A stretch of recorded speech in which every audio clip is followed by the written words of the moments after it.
Ok, bienvenidos a la clase número 3. Los objetivos de esta clase: comprender los mecanismos de producción de las lesiones en los hechos de tránsito y conocer las diferencias en los hallazgos morfológicos y funcionales dependiendo del tipo de hecho que tengamos frente a nosotros. También la normativa legal, la interpretación de los resultados y el informe pericial en cuanto a la administración de justicia. Esta semana vamos a ver las lesiones en hechos de tránsito, ya sean terrestres, aéreos o marítimos. En los hechos de tránsito terrestre, los eventos que más vamos a ver a la hora de nuestro trabajo son la colisión, los atropellos. En Panamá, pues muchas de las lesiones de tipo mecánico son productos de este tipo de siniestros, sobre todo puesto que representan un gran porcentaje de incapacidad y muerte. Es correcto decir hechos y no accidentes de tránsito, puesto que no en todas las escenas nos vamos a encontrar con que sea un accidente, ¿okay? Sino que puede ser algo fortuito, algo premeditado. Y eso en realidad no lo sabemos. Y al llamarle accidentes, no solamente estamos eximiendo de responsabilidad al supuesto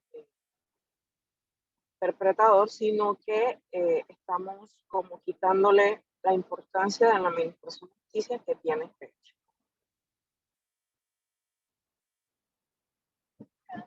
En cuanto a su clasificación, en el medio terrestre, entonces vamos a tener situaciones traumáticas que pueden resultar en lesiones o en la muerte. Las colisiones, los atropellos, pero también podemos ver otro tipo de hechos, por ejemplo, el volcamiento, la caída de vehículos en marcha, etcétera, sobre todo en el área rural, donde las personas acostumbran viajar en los vagones de los vehículos sin ningún tipo de seguridad.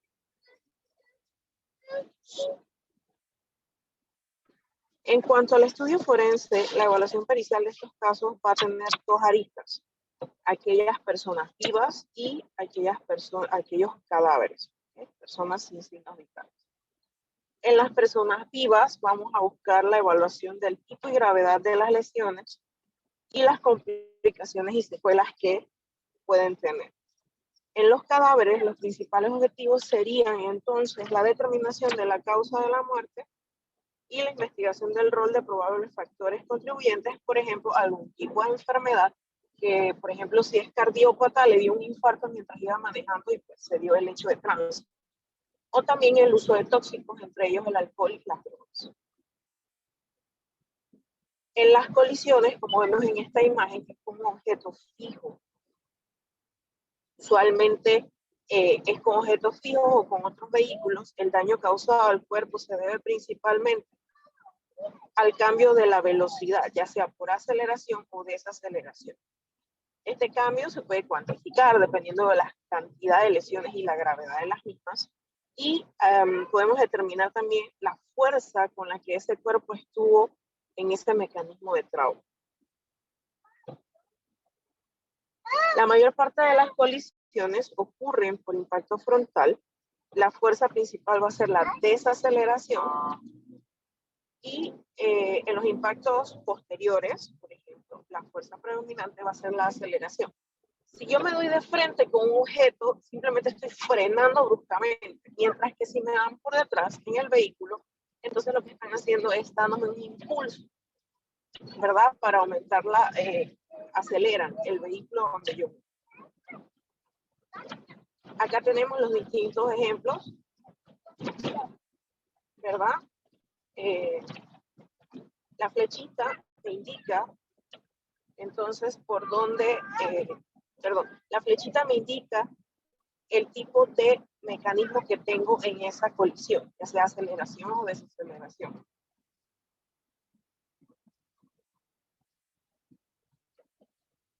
En los choques posteriores, pues la flechita, recuerden que es aceleración, y en los choques frontales es como un frenado, una desaceleración, la pérdida de la velocidad a la que yo voy conduciendo. Tenemos los choques laterales, que obviamente sus lesiones van a tener más que ver con efectos de lateralidad, sobre todo el contacto de la cabeza, ya sea de los conductores, el copiloto o los pasajeros contra los vidrios de las ventanas del vehículo. Hay otro tipo de choque frontal, no necesariamente va a ser a nivel central del vehículo, sino que puede ser en las esquinas también. Y esto va a generar, entonces, no solamente la desaceleración, sino parte de las lesiones de lateralidad o choque lateral. Entonces, acá tenemos ejemplos también de colisiones frontolaterales de distintos tipos según el ángulo en el que se recibe el impacto, y las colisiones frontales con los diferentes puntos de contacto. ¿Qué lesiones voy a encontrar en el conductor? Imagínense una escena donde tenemos un conductor, un copiloto, vamos a decirlo así, el copiloto es una persona de 18 años, está muy nerviosa, está llorando, está ansiosa, mientras que el conductor se ve sereno, pero preocupado por su familiar, por ejemplo, su hijo. Entonces, no siempre, pero usted debe poder evaluar en la escena, en realidad, quién en realidad iba conduciendo el vehículo. ¿Cómo voy a hacer esto? Pues buscando las lesiones características del conductor.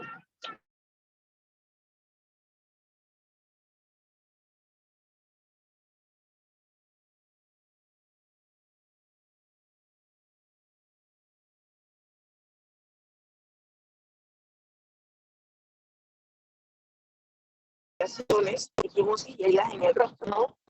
Y puede golpear frente con el parabrisas. Las fracturas de cráneo, hemorragias intracraneales, esto también es producto del trauma con el parabrisas. La hiperflexión e hiperextensión del cuello con el conocido síndrome de latigazo, los desgarros de órganos internos dependiendo de la cantidad de energía que requirió la colisión, fracturas de fémur en los huesos de la cadera por el movimiento, por la retención del cinturón de seguridad o la falta del mismo, o por ejemplo, si toda la parte anterior del vehículo se achurró completamente, pues así mismo van a estar las piernas del conductor. Otro tipo de escoriaciones, heridas contundentes y fracturas expuestas en las extremidades, también por el efecto de aceleración y desaceleración, desde luxaciones hasta fracturas múltiples. Contusiones en los pulmones y el corazón son vísceras huecas que un trauma contuso directo puede ocasionar la ruptura de los mismos. Contusiones en vísceras abdominales que pueden causar hemorragia interna, incluso la muerte, y algo que también puede suceder si el efecto de aceleración es muy, muy grande, la ruptura de los grandes vasos torácico o abdominal. El conductor, por ejemplo, ¿yo qué hago para identificar que él iba manejando? Yo necesito saber en realidad quién conducía, porque yo, en la Administración de Justicia busca deslindar responsabilidades civiles y penales. En su cuerpo vamos a encontrar una banda equimótica diagonal que va a ir desde el hombro izquierdo hasta la cadera derecha. Este corresponde al cinturón de seguridad. Lesiones en la cabeza y del rostro que son de predominio izquierdo. Y también, dependiendo si el hecho de pisar el pedal del freno fue tan fuerte, y dependiendo de la suela también del zapato que usa el conductor, puede dejar la impresión de la suela del zapato en el pedal del freno. ¿Qué lesiones van a tener los acompañantes y pasajeros? Pueden ser lesiones similares. ¿Por qué? Porque el movimiento es más libre, excepto el copiloto que también lleva su cinturón, aunque se supone que los cinturones deben utilizarlos todos. Los pasajeros del asiento posterior se golpean con los otros ocupantes del vehículo o con objetos situados alrededor, ya sea con los vidrios o con los otros pasajeros de atrás. Pueden salir expulsados hacia los lados, sufriendo lesiones adicionales u otras formas de trauma de diferente gravedad del piloto por el parabrisas.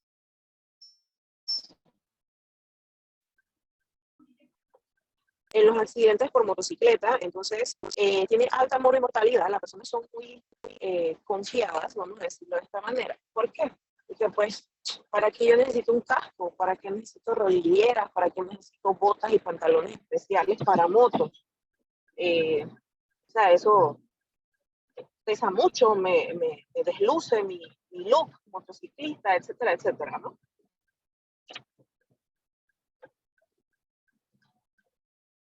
Las causas de estas lesiones que sean tan graves, entonces es porque simplemente no puedo utilizar no utilizo el casco.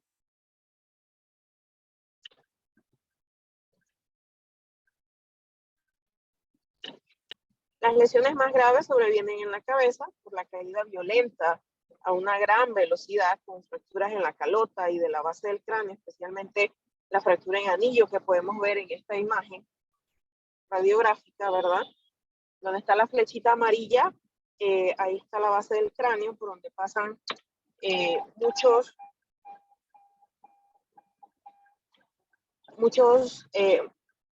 componentes anatómicos importantes de nuestro cuerpo, sobre todo los puntos reguladores de la respiración y los reguladores cardíacos, ¿no? Que cualquier lesión en ese punto puede provocar la muerte instantánea.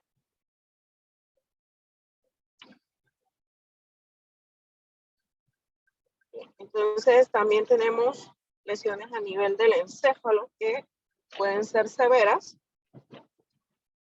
y que van a corresponder con golpes y contragolpes, caída y el hecho de rodar en el pavimento.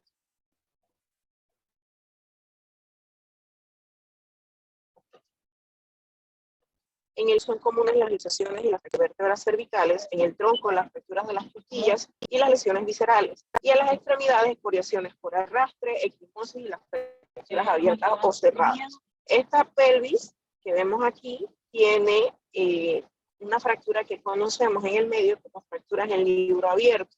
Mientras la persona se mantenga con su pantalón fijo en su lugar y no haya liberación de la presión que está ejerciendo la ropa, entonces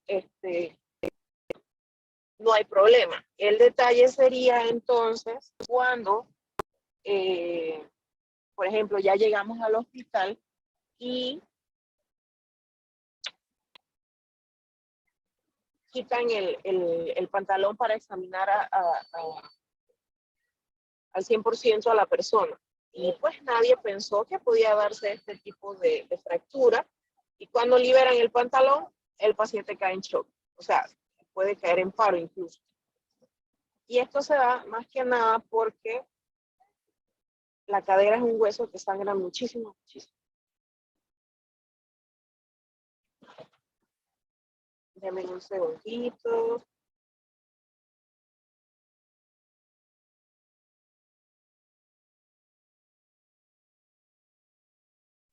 Tenemos entonces el atropello. Atropellar no es más que alcanzar violentamente a una persona, chocándola e incluso haciendo que ésta choque contra el pavimento o contra otros vehículos. El tipo, la gravedad y la extensión de los daños dependen de las características del carro, la forma en que se da el hecho y el tipo de vehículo y la velocidad. En un adulto, cuando es atropellado, podemos describir lesiones primarias y lesiones secundarias.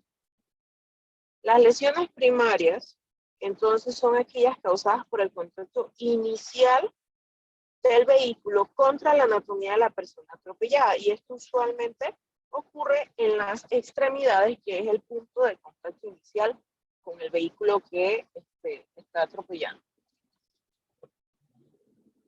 Las lesiones secundarias, entonces, son aquellas que se van a desencadenar como complicaciones de las lesiones primarias.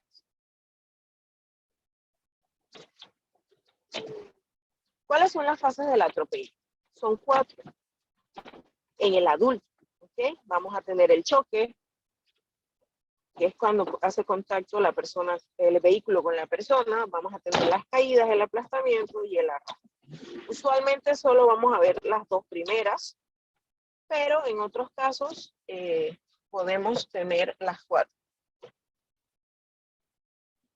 Este es un ejemplo, ¿verdad? Es un caso clínico, en el que, perdón, un caso de estudio, en el que tenemos que un vehículo circula a 48 kilómetros por hora, a unos 17 metros hay un peatón cruzando la calzada. Cuando el conductor lo ve y pisa el pedal del freno, ya ha pasado un segundo, pero no puede evitar el atropello. El coche impacta contra el peatón a una velocidad de 35.8 kilómetros por hora. A esta velocidad, el choque va a, el coche va a golpear al peatón en la parte inferior de la pierna. Este va a caer sobre el capó y se va a golpear la cadera, va a impactar sus extremidades superiores contra el capó y la parte inferior del parabrisas. La cabeza va a golpear el parabrisas, va a rebotar y su cuerpo entonces va a dar vuelta en el aire y va a impactar sobre la parte frontal del coche. Cae golpeándose la cadera contra el suelo y cuando ya llega a 0 kilómetros el peatón se desliza o gira sobre la calzada, se voltea y queda a una distancia de casi 3 metros del coche que lo atropelló. Entonces, imagínense si todo eso pasó a 35.8 kilómetros. Si el coche viene mucho más rápido, ¿cuántas otras lesiones no habrá? La diferencia de las lesiones en los niños entonces van a depender de ciertas cosas. El tamaño del vehículo, el tamaño del niño y el ángulo en el que es impactado. ¿Por qué? Porque puede ser que el impacto inicial o la lesión primaria sea a nivel craneal, es decir, en la cabeza, si el niño es pequeño y el auto es alto. Mientras que si el auto es bajito, un sedán, por ejemplo, muy bajito, y el niño es ya un niño casi en la adolescencia, pues las lesiones van a ser parecidas a la del adulto en las extremidades inferiores. Bien.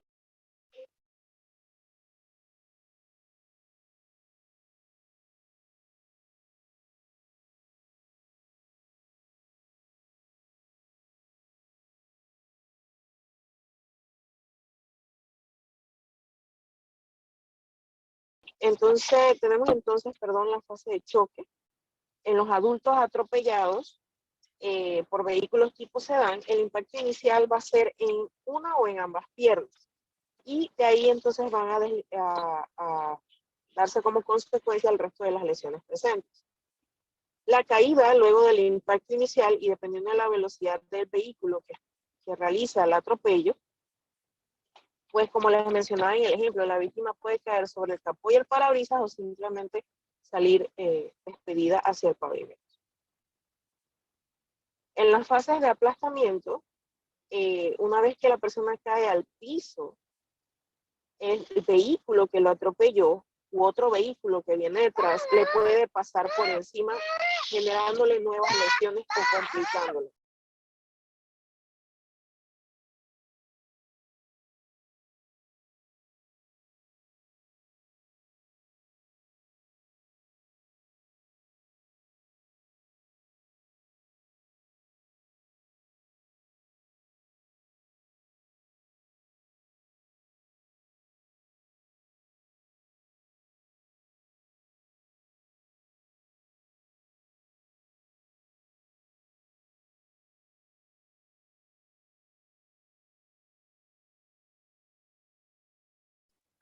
Tenemos entonces el arrastre, que es la última fase del atropello, donde luego de culminar las tres fases anteriores, el cuerpo puede quedar enganchado, ya sea por alguna de sus extremidades o por la ropa, al vehículo que le pasó por encima y entonces lo va a arrastrar generando escoriaciones en llama. Consideraciones médico-forenses. Hay preguntas que debemos hacer. Y la investigación de este tipo de hechos de tránsito también va a generar otro tipo de interrogantes.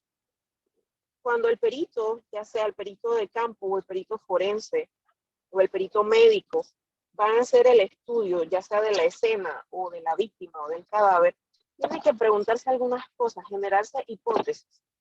Por ejemplo, ¿estaba la víctima de pie o en marcha al momento de ocurrir el atropello? ¿De qué lado fue el impacto? ¿El vehículo llegó a frenar o no frenó? ¿La víctima estaba en condiciones de reaccionar? Por ejemplo, si el vehículo pita o no pita, o si lo vio o no lo vio. Son algunas de las preguntas que podemos hacernos.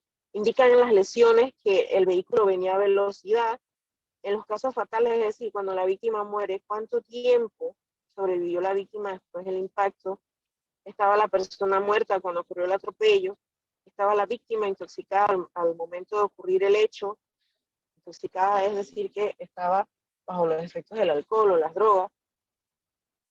Ejemplos, es muy común para fiestas que la gente ingiera alcohol o consuma drogas. Y de repente, bueno, ya su cuerpo no dio más y donde lo agarra el sueño, allí se durmió. Pero ¿qué pasa si se duerme en la acera? O si se duerme media parte en la acera, media parte en la calle, y viene un vehículo de noche y no lo vio y le pasó por encima. O sea, esa persona ya estaba bajo los efectos de algún tóxico y probablemente pues fallezca por el tipo de impacto que se va a dar como consecuencia. Y no hay ningún tipo de reacción. O sea, por más que el carro pitara o frenara, o sea, la persona no se va a quitar. Perdón, profesora, a mí me pasó eso, pero gracias a Dios no llegó a mayores. Una persona que vive por ahí cerca donde yo vivo se había dormido, en la mitad de la cabeza y el cuerpo estaba fuera en el pavimento y la otra parte estaba en una cuneta. Entonces, pues pasé por ahí y le iba a pasar el carro por encima, pero me acordé en el momento que mi ex esposo me decía, si ves un cartucho en la calle, no le pases por encima porque tú no sabes qué hay allá adentro. Y me acordé en ese momento y lo esquivé. Y cuando lo esquivo, veo que la persona era una persona y que lo miro por el retrovisor y yo, esa es una persona. Y paré el carro más adelante y nos fuimos a ver.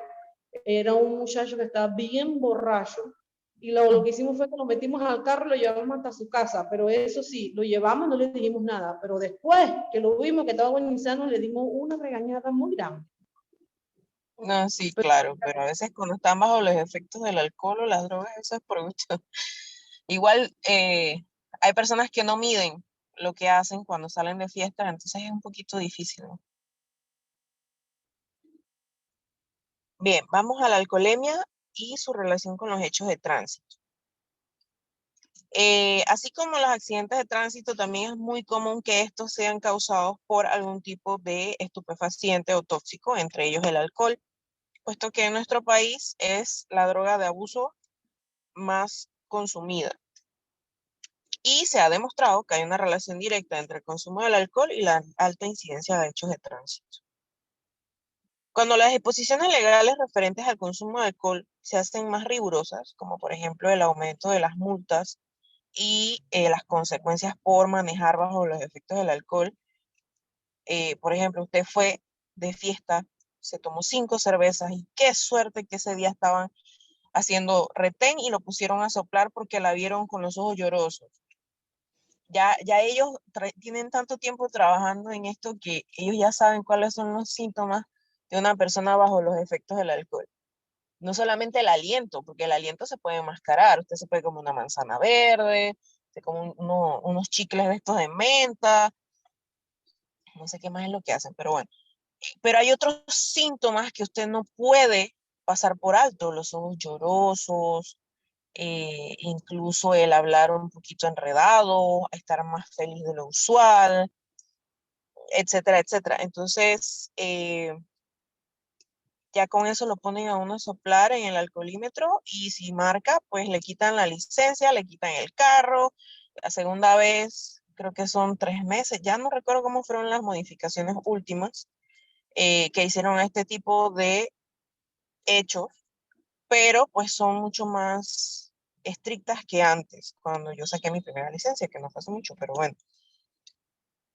Entonces, recordemos que los vehículos son una máquina compleja cuya conducción va a requerir de habilidades y capacidades que se van a ver entorpecidas por el consumo de alcohol o de drogas. Por ejemplo, el alcohol se distribuye ampliamente en los tejidos y su concentración en sangre va a depender de ciertas cositas. Por ejemplo, el consumo de alcohol con comida, sobre todo con grasas. Dicen por ahí que comerse algo muy grasoso antes de ingerir alcohol va a ayudar a que el cuerpo lo metabolice mejor. El tipo de bebida alcohólica, entre mayor concentración de alcohol, pues mayor efecto con menos cantidad de consumo. La presencia de enfermedades, sobre todo aquellas personas que sufren del hígado y que no toleran muy bien el consumo de bebidas alcohólicas y que con una sola cerveza ya marcan niveles de alcoholemia súper altos y ya tienen efectos relacionados al consumo de alcohol. El consumo simultáneo de medicamentos o drogas aumenta el efecto o altera el efecto en el caso de los medicamentos prescritos. Las variaciones genéticas de sensibilidad al etanol. Por ejemplo, usted puede tener un papá alcohólico y usted no tolera ni medio vaso de vino tinto. ¿Okay? Entonces, son cuestiones que no solamente son genéticas, sino predispuestas por su propio organismo.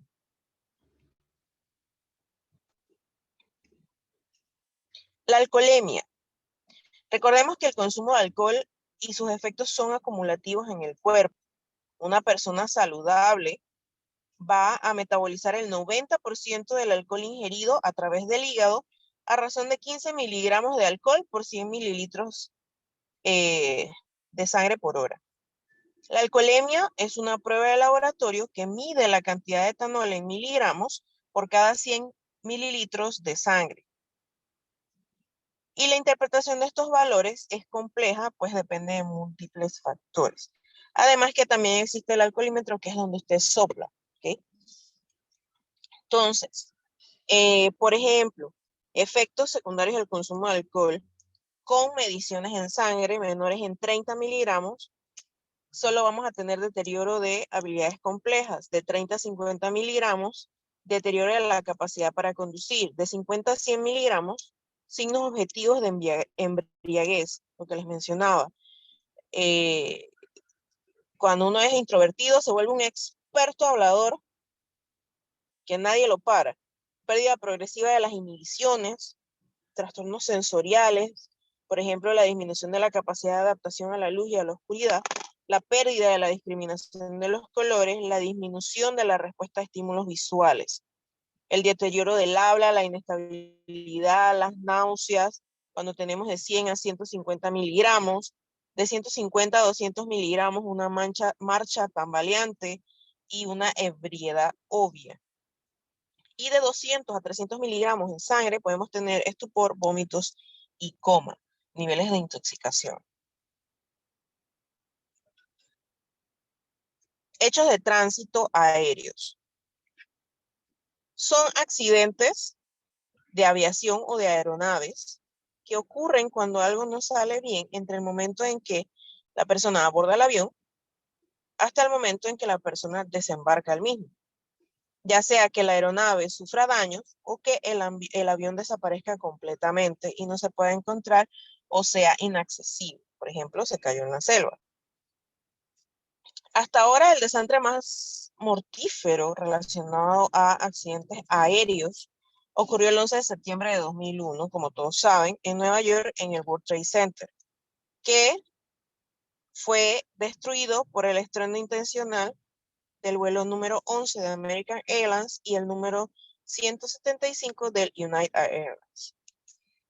Este accidente en el World Trade Center tuvo un total de 2.752 personas fallecidas, la mayoría de ellos ocupantes de las torres, no del avión, y también incluyó al personal de emergencia que fue de primera respuesta. ¿Quién realmente investiga este tipo de hechos aéreos? La Autoridad Aeronáutica Civil.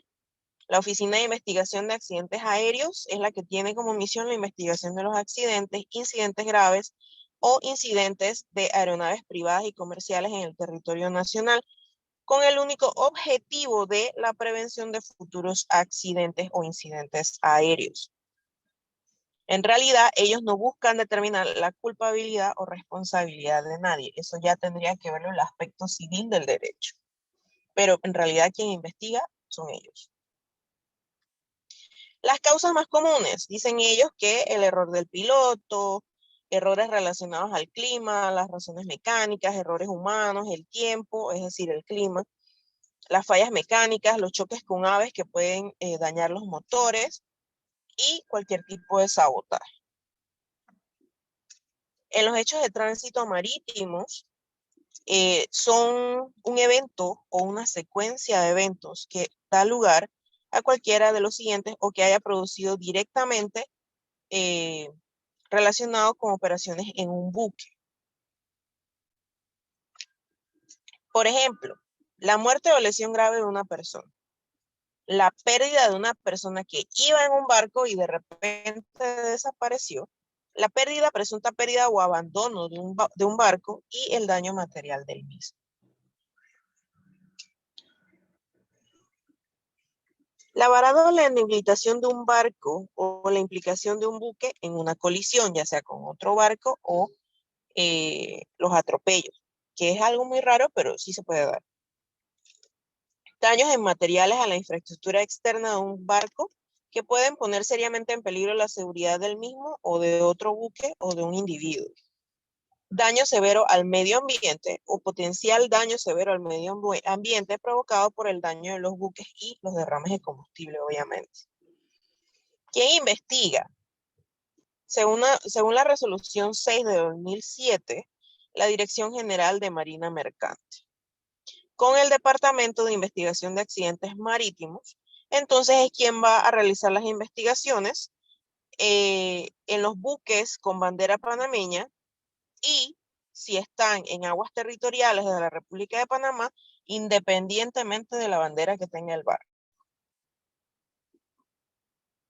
Y en esta gráfica lo único que quiero mencionarles es que en el color rosadito estamos viendo la cantidad de eventos investigados. O sea, miren, en el 2016 hubo aproximadamente 360 accidentes marítimos, de los cuales solamente se investigaron 25. Y el resto, nadie le tomó importancia. Entonces, no, en realidad no es algo tan común que se realice este tipo de investigaciones, ¿no? El atropello náutico es cuando hay un individuo sumergido en el agua o semisumergido y una embarcación en movimiento lo atropella. Va a haber una fase de contacto, una fase de deslizamiento y una fase de alcance de arrollamiento por las hélices del barco. ¿Qué lesiones puede presentar la persona? De impacto, contusiones, heridas incisas o contusas superficiales, fracturas profundas, de deslizamiento, que son las lesiones típicas, placas erosivas, erosiones lineales, heridas incisas, quemaduras por fricción, sobre todo en las zonas que estaban fuera del agua a la hora de del atropello. Y por las hélices, entonces, heridas incisas múltiples, cortes subcutáneos oblicuos, fracturas abiertas o comminutas de huesos largos y, por ejemplo, lesiones específicas si fue con la cola corta o la cola larga de la hélice. Y también, entonces, secundarias a inmersión. Bien, hasta aquí la clase. No sé si tienen alguna pregunta.